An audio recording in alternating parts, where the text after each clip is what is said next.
कहानी। तथापि तुम, रायन और तुली दोनों ही थे एक दूसरे की दुनिया। सुबह एक दूसरे को सुप्रभात न कहने तक सुबह शुरू नहीं होती थी।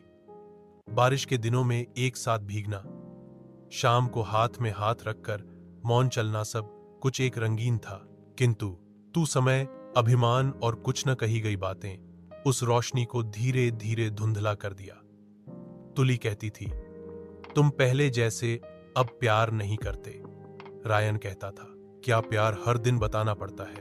उनका प्यार खोया नहीं था, बस ओझल हो गया किया था। लेकिन जब इंसान बहुत प्यार करता है तो छोटी छोटी चोटों से भी खून बहता है। एक शाम तुली की आंखों में आंसू थे। उसने कहा, तुम अब मुझे इतना दुख देते हो कि कभी कभी तुमसे नफरत करने का मन करता है। रायन कुछ देर चुप रहा। चीजार, प्यार के बिना तो कोई किसी से नफरत नहीं कर सकता। तुली रियान की आंखों में देखती है। वहां धुंधलापन है, कई अनकही बातें, कुछ पुराने आई लव यू। फिर तुली धीरे से कहती है, फिर भी तुम, मेरा पहला प्यार और शायद आखिरी नफरत भी। बारिश तब धीरे धीरे खिड़की पर गिर रही थी। अंदर एक रिश्ता खत्म हो रहा था, लेकिन प्यार फिर भी रह रहा था। इस तरह रोमांटिक माहौल में प्यार से नफरत की यात्रा दिखाई गई। कहानी।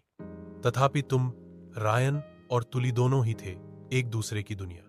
सुबह एक दूसरे को सुप्रभात न कहने तक सुबह शुरू नहीं होती थी। बारिश के दिनों में एक साथ भीगना, शाम को हाथ में हाथ रखकर मौन चलना, सब कुछ एक रंगीन था। किंतु तू समय, अभिमान और कुछ न कही गई बातें उस रोशनी को धीरे धीरे धुंधला कर दिया। तुली कहती थी, तुम पहले जैसे अब प्यार नहीं करते। रायन कहता था, क्या प्यार हर दिन बताना पड़ता है? उनका प्यार खोया नहीं था, बस ओझल हो गया किया था। लेकिन जब इंसान बहुत प्यार करता है तो छोटी छोटी चोटों से भी खून बहता है। एक शाम